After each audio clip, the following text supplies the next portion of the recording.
And we welcome you back to the Charleston RiverDogs Insider Podcast. Max Tanza here, joined alongside Slater de Brun.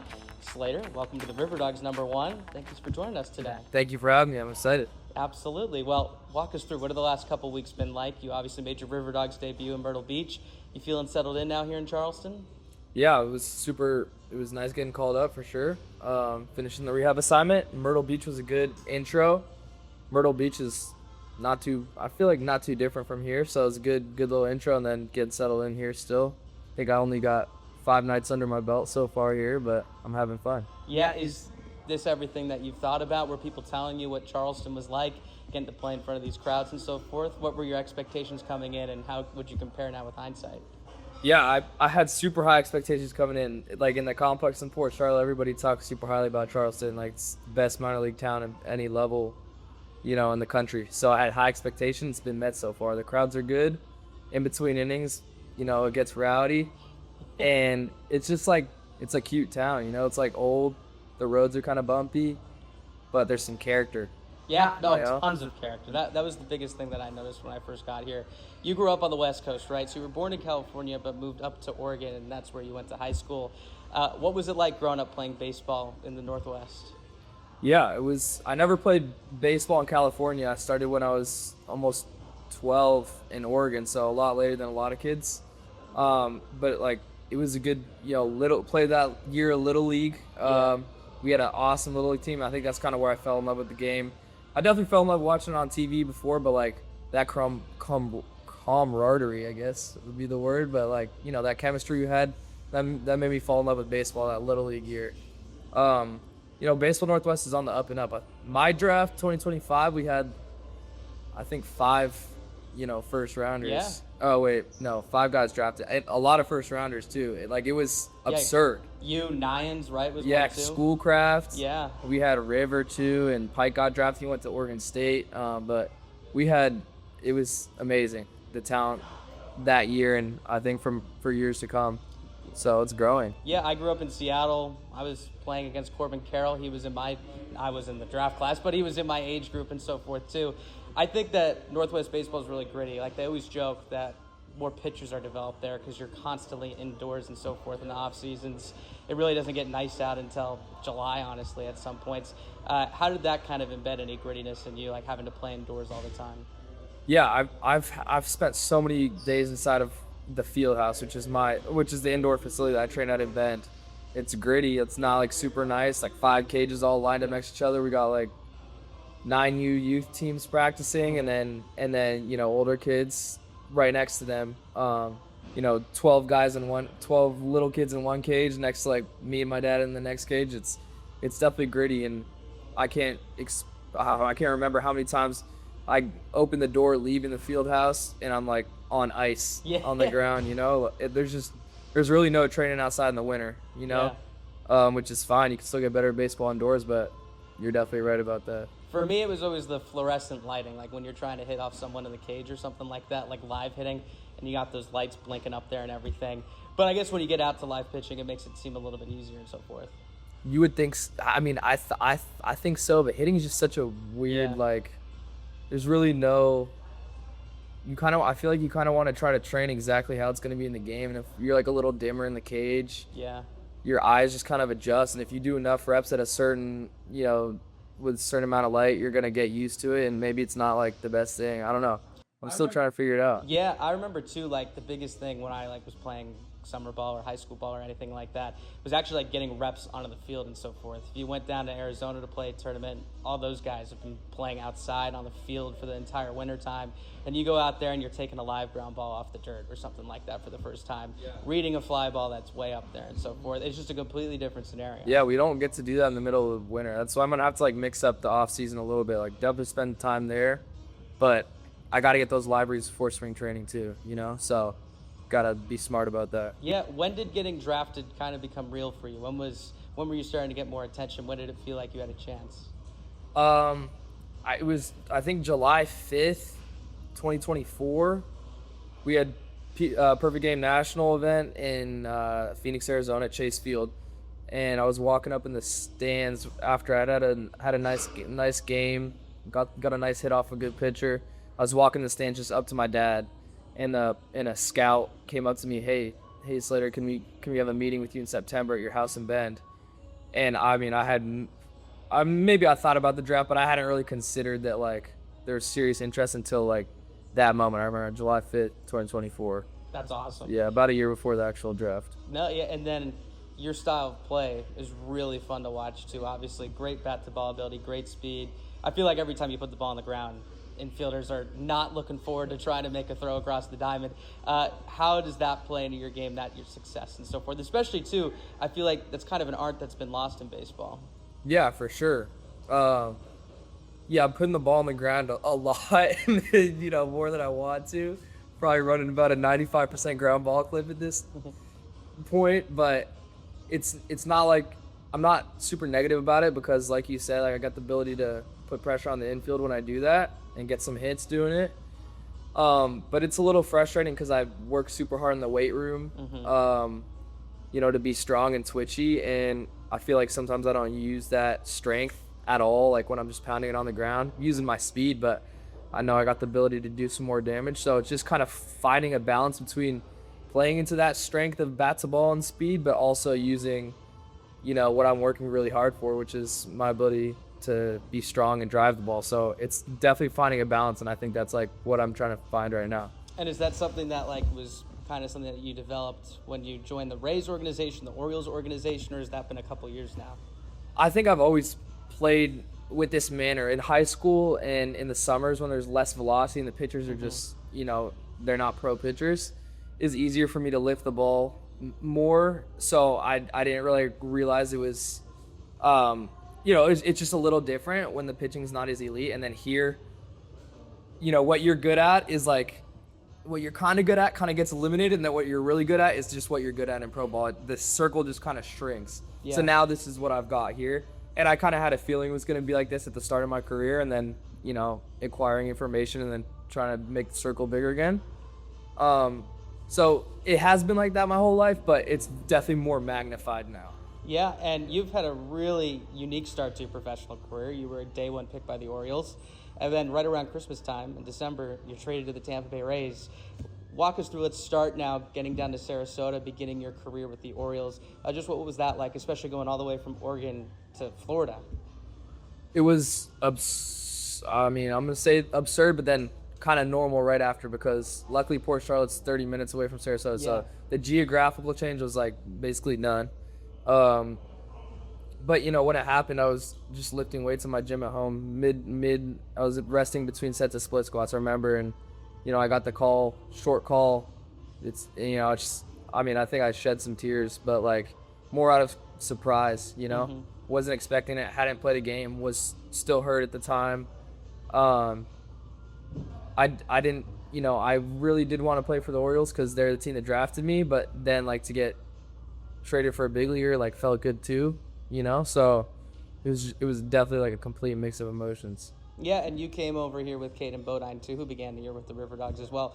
Did you guys get a chance to develop a friendship or anything like that in Baltimore? Like, how was it being connected with him in that trade? Yeah, it was awesome. I think think he's like a big brother kind of like model for me. Like, he's consistent, and we were roommates through all spring training. Oh, nice. And okay. That was some of the darker days, like I guess in my whole life, because that's when I had to get surgery again. I was super down, but him and his girlfriend like picked me up. They'd, take me to go get ice cream, whatever, kept my spirits high. But I just learned from Caden, he would give me, he would talk trash to me, whatever, but like with good heart, like, hey, you gotta just start doing these things. This is what being mature is. Start taking care of this, blah, blah, blah. And he's just the definition of consistent, like I said, and just even keeled, something that I'm typically not. So taking notes from Caden is like, it was super valuable. Yeah, one of the biggest things I took away from him was his one routine, and it seemed like he always just stuck to his plan as well. Not just on the field, but it seemed like off the field as well. Yeah. And I feel like when you're here, 132 games in 160 days, that is so important to be able to stick to that routine. Oh my gosh.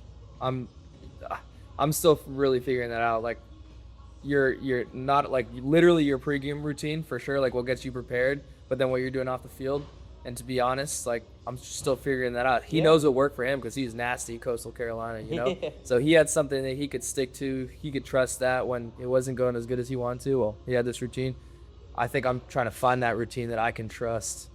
But all the best players have that. Coop has that, you know, Tatum. And that's something that I'm figuring out. All these guys have that I need to get. Yeah, well, something like a lot of people forget is that you guys are 18, 19 years old, right? In many ways, this is your college. So it's an opportunity where you guys are growing so much, learning so much about yourselves. And so that really is all part of the process. On top of that, it's a physically demanding sport, a mentally demanding sport on top of that. So to be able to surround yourself with guys like Bodine and so forth, I'm sure is so helpful. How cool has it been to just watch how quickly he's ascended through the system? I mean, I expected it. Maybe he definitely expected it himself, whether he said it out loud or not. But I knew something like that was gonna happen. I mean, when you got the ability to make contact, it just makes it easier. Like, there's just no swing and miss in his game. You know, if you hit the ball every time, you're gonna get hits. Some of them will be, you know, some of your contact will be outs, but just his ability to put the bat on the ball, not chase, and then just obviously the elite defense. Yeah. I knew it was gonna happen. Like, there's just some guys you can just tell, like, that guy's got the gene, you know? Yeah, totally. I wasn't surprised at all, to be honest. Yeah. No, he's so fun to watch. And then we mentioned how you're playing every single day, so it's good to have distractions and a separate life off the field. I'm sure you got an alter ego, a little Slay, and this has been going on since you told me you were 12 years old. Walk us through. So you're a country music artist on the side of baseball. How did that all get started? Yeah. When in 2020, I was 12 and then turned 13.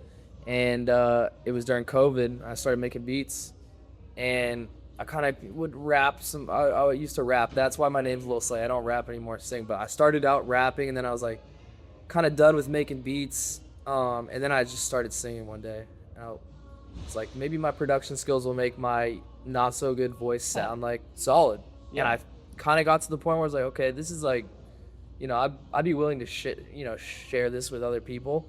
And I remember, kind of when COVID ended, I released my first song, and I like went into school and they were playing it on the speakers one morning, and I got super like freaked out. I was like super like embarrassed, but then I remember by the end of that day I was like, okay, that's the worst it's gonna get. Like, it's really not that bad. And then I got super comfortable with singing, and I'm not saying I would sing like in front of people randomly, but like, certainly like played my songs in front of people. Yeah. I'm good with now, but it's just, it's something that I shouldn't be like scared about. If I'm going to do it, I got to be proud about it, you know? Oh, dude, 100%. I mean, I can't exactly relate to singing, but broadcasting the same way. Like, you put yourself in a very vulnerable position when you're sitting out there. You have hundreds, thousands, however many people listening to you, and you're just kind of putting yourself out there, expressing yourself in however many ways. So it's a really, really brave thing to do. Have you ever thought about using it as a walk-up song, you know, echoing throughout the Joe as you come to the plate?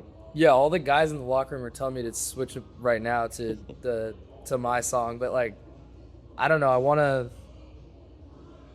I think it's a little cocky. Like, I want to really prove myself before I do that. You know? I love it. Hey, maybe someone else can use it.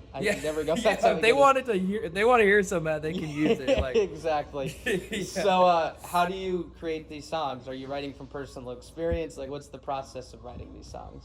One of them's from personal experience, and the other 5 are from, like, I just take like ideas from Morgan Wallen. Yeah.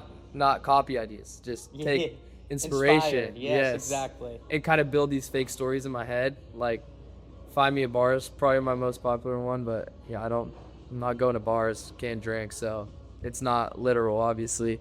So that's an example of that. And then, you know, but one of them it was written about actual experience. I'm probably the most proud of that one because, you know, it's my feelings. It's a little vulnerable. Yeah. But yeah, I just make it on my computer. I find beats on the internet. I can play guitar and piano, but I'm more into the singing part right now. So I'll buy a beat off of YouTube, and then I'll write my lyrics and come up with my melodies on the mic just in my room, and just bring it together and then send it to some trusted opinions and see what they say, and then go from there. With the beat side of things, like, have you always been a musical person? Like, when did that kind of spark for you? Like, was that before baseball even? The beat. I mean, my mom had me doing like piano lessons when I was probably starting when I was 4 or 5, maybe not 4, but like young in LA. So I had that kind of musical theory, that ability to know what note goes with what note. So I'd watch YouTube videos on guys making beats. One day I was like, I just want to try that. I hopped on GarageBand. GarageBand's like pretty basic. It's like I don't know. It's like Duolingo if you're learning a language. Yeah, totally.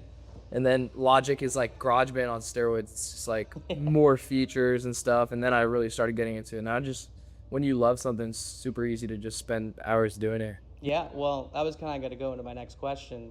Learning an instrument, playing baseball, it's a war of attrition, right? A war of repetition. You just constantly have to stay committed. It doesn't really happen overnight. So I'm sure that blends together a lot for you. 100%. And that's not necessarily something I'm good at either. You know, that patience aspect.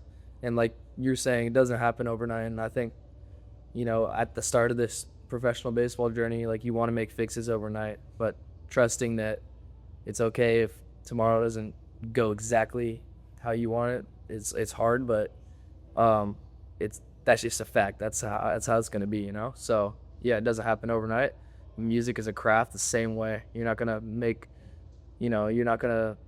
make some big adjustment in your music and your melodies, whatever, just right away. You know, big pieces of art and special things take a long period of time to create and develop. So yeah, hey, well said. Well, you got to tell me a little bit about Combat Country Club. We watched that video a couple days ago. I mean, the video shoot looked phenomenal. Walk us through what is Combat Country Club? Combat was like, that was kind of like the first NIL we like anybody kind of ever had for like a metal bat. Yeah. Or I guess bat in general. But anyways, we had a great group of guys, so it was like kind of easy to start getting out of our shell. And we had Kimmy directing us, and she was like full of energy every day. And so she would tell us, she'd kind of give us an idea of what to do to like promote this metal bat, which is Combat. And we just kind of take it and run with it. And obviously we're on like a golf course, so we're on these cool kind of just like places where you wouldn't think you're filming an advertisement for a metal bat. So you can really just get out of your shell. It's already weird in the first place, so you're like, I'm okay doing absolutely whatever. Got my hat on, weird. We're like bunting balls into holes. Fungo golf, yeah. Yeah, we were playing fungo golf. And it, like I said, just the group of other guys that I was doing it with, it just made it comfortable. We were all like, all those guys are charismatic, so if you say something weird or cringy, they're not like, bro, what are you doing? Like, there's no judging. Like, if you do something crazy, it's like they want that, you know? It's like marketing. So yeah, if I filled out an application, could you get me a membership? Absolutely. Well, good news is I have an application. What did I even say you have to do to be part of be a member of Combat Country? I don't even remember. You have to have a whole lot of class. That's what I said. A whole lot of class, right? Yeah. Do we have the video, Jackson? All right. Well, I've made my application for you, so you got to give me a rating. 10 out of 10. My name is Max Stanzer. This is my audition for Combat Country Club.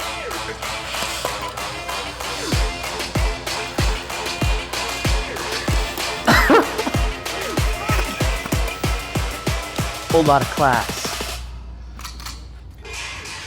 Oh my god. Am I in? Absolutely, without a doubt. We gotta send this to them. Where even is it located? DM them. I'll fly over tomorrow. I don't care. That country club was in LA. Look. And you got the bunt? Yeah, exactly. I'm Slater de Brun, your first single I hit. I thought about you when I dropped it down. Were mechanics good? Solid? Your eyes were like pretty behind it, which is like something that we struggle to do, even, us. So yeah, well, if you ever need me to drop one down, I got you. Well, once again, Slater de Brun of Combat Country Club. Hey, we'll go hit the link soon. Thank you so much for joining us, and welcome to the RiverDogs, man. Thanks, man. Appreciate it.